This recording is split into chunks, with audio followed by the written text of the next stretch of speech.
निकितो त उहो कारोंजर जी चोटी ते बीठो अकेलो राशिद महमूद सुमरो जेको कारोंजर जी चोटी ते बीठो त कारोंजर खपाईंदे पादर खाईंदे।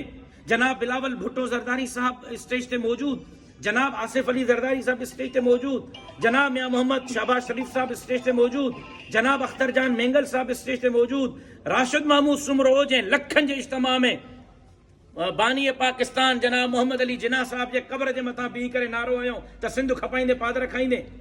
कोरोना में खिदमत मां कई, सैलाब में खिदमत मां कई, बेटन वसीलन जजीरन जी चौकीदारी मुझी जमात कई, बहरिया टाउन के मनसूबे के खिलाफ आवाज मुझी जमात उतारियो, झोलियों फैलाए चंदा कट्ठा करे पिन्नी करे ज़कातूं कठियूं करे 23-24 ज़िलनि जे 70-75 तालुकनि जे लखनि माण्हुनि ताईं इमदाद मां पहुचाई आहे। अञा जेकर इहो बि मुंहिंजो किरदारु तव्हांखे क़बूल न आहे त पोइ भाईजान ॿुधायो त मां कहिड़ी ख़िदमत कयां जेका तव्हांखे क़बूल हूंदी। जेकर इहा बि क़बूल न आहे त तव्हां ॿुधायो।